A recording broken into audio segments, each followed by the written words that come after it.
We're here with head men's basketball coach Blake Mellinger after a tough loss the other night on Wednesday to Tusculum right here at home. Another home game coming up, some big home games coming up in the coming weeks. You've got Limestone tomorrow as we talk on a Friday. That's on Saturday, coming up at 4 o'clock. And then LMU comes to town next Wednesday.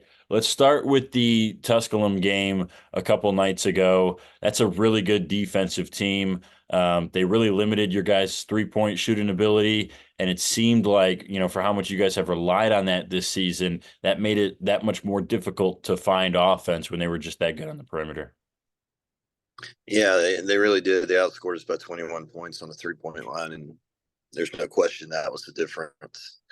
I thought really every other statistical category we were pretty even. Second chance points were fairly even. Points off turnovers, like that's just the one area where we've normally been really good. And honestly, I think you have to give them credit. I think they made it really hard on us to get looks from the 3-point line, and basically they made us score in the paint. And talking about the other areas of the game that were pretty even, that's one thing I was going to say. I thought you guys rebounded well, really came up with some big defensive stops, especially at the end of the first half and the second half. The defense really did what it needed to. And then you got the offense from Patrick Shelley in the final seconds. He hits that shot. You guys go up by one. You finally retake the lead. And then the foul call, and Connor Jordan makes 3 free throws. He's been clutch for them all season long. Just a tough way for that one to break at the end. Yeah, it was. I mean, it was almost kind of a complete flip version from the Emory game a week before. A week before, I think we were up 5 or 6 with 4 minutes to go and managed to let it slip away. And, you know, against Tusculum, I think we were down, at the 4 minute mark.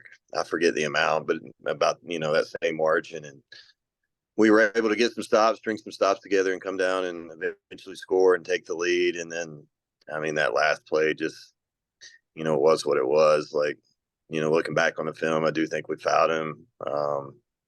Like Deuce kind of has some bad luck in those instances. You look back to the Lees McRae game, second game of the year, and like he does a really good job of contesting the shot, and they make the shot. And then, in this game, like looking back on it, you almost just want to force him to make the shot. But it's one of those deals like combination of bad luck, need to be execute a little better, and I think that was the difference.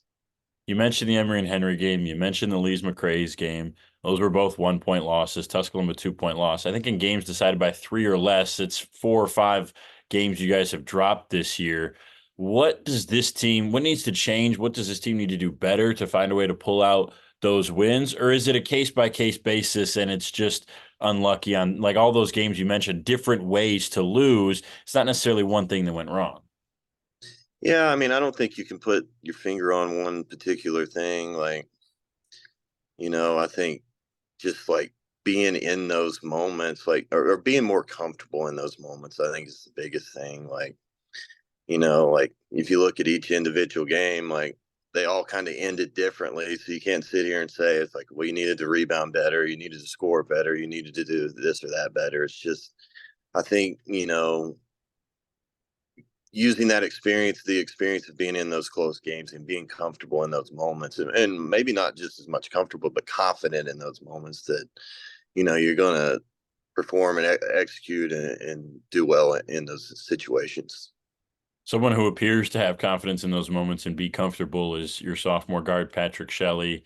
You guys finally get him back. I wanted to ask you about him, this being the first time you and I have talked since he's been back. His first game was Mars Hill a week ago on Saturday. 10 points in that one. He had 12 points in the go-ahead shot in the final seconds on Wednesday against Tusculum. When he was out for 10 games, you guys went 2-8 without him, and you're 7-5 on the year when he does play. That's a pretty stark difference that just stands out as how important he is. But you can see it on the offense, and I think just in the chemistry with the team, what kind of impact he has. And it has to feel good, even if he's not 100%, even if he's still kicking off some of the rust. It's got to feel good for you guys to have him back out there on the floor.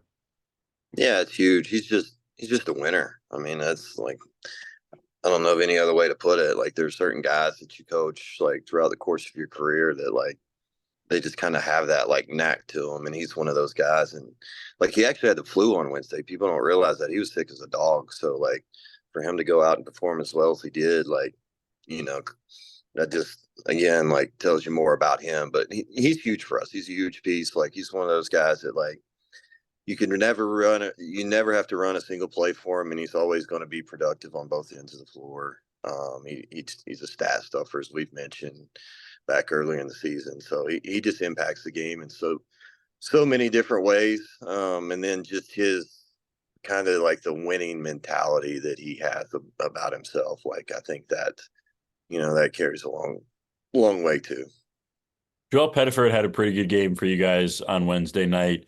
He also had a good game against Limestone the first time, all the way back in December. I believe it was December 2nd on the road. That was a tough one, very close game, intense, tough place to play. Limestone ended up pulling that one out. They necessarily haven't really done anything with that win this season. They're below you guys in the standings right now. What needs to happen on Saturday for you guys to get revenge and go 1-1 against Limestone on the year? Yeah, I mean, I think for us, it's just like being who we are. I think we're finally starting to get some guys back healthy, so we can kind of play or at least as many guys as we're going to get back at this point, and so we can kind of go back to playing the way we want to play. We can get out and play in transition a little more, which we weren't able to do there for a while. Get back to a more normal rotation if there is such a thing, but it still comes down to playing defense and rebounding, and then I thought we really struggled to score down there against them the first time, so. They switch a lot, so they kind of force you you know, to become playmakers, so to speak. They try to take you out of a lot of your actions. So I think we've got to do a better job of getting the ball to the paint off the dribble. I think there's an advantage there if we utilize it. And then when we get there, we got to make the right play, whether that's get there and score at the rim or find guys on the perimeter when the defense collapses. So I think we're much better prepared for this game than we were early in the season, and I think we'll perform really well. What kind of advantage or maybe difference does it make? Obviously both teams have changed and have grown and whatnot as the season has gone on. But I think of guys like Kalen Lightford and Lav Svetkovic, who maybe didn't have the same role back in December that they do now, or at least the same confidence in themselves. We've talked about both of them going on those stretches of 6 or 7 games where they're just tearing it up. What kind of advantage can that be for you on Saturday, having not necessarily a new weapon, but a weapon that maybe knows how good it can be? Yeah, I mean it's huge. It's like those guys are just a lot more comfortable in what they're doing right now, and honestly, they're guys we need. We need those guys to perform well to be successful. Like, we're not as deep right now as we were at the beginning of the year because of some injuries. So those are guys we're definitely counting on. But they've done a really good job. The last I don't know however many games, a good while now, and I think it's just about for them, like I've said all year long, just continuing to play with the confidence level that allows them to be successful. Well, we're looking forward to it. Obviously, a much needed win for you guys and should be a good atmosphere. It's going to be senior day for the women, but you guys hoping to take down Limestone right after that. That's at 4 o'clock at the Pryor Center. If you're listening at home, you can watch it on Flow Sports, or you can come down to the Pryor Center and check us out in person. Blake, we look forward to it. Good luck, and we'll see you there. All right, thanks.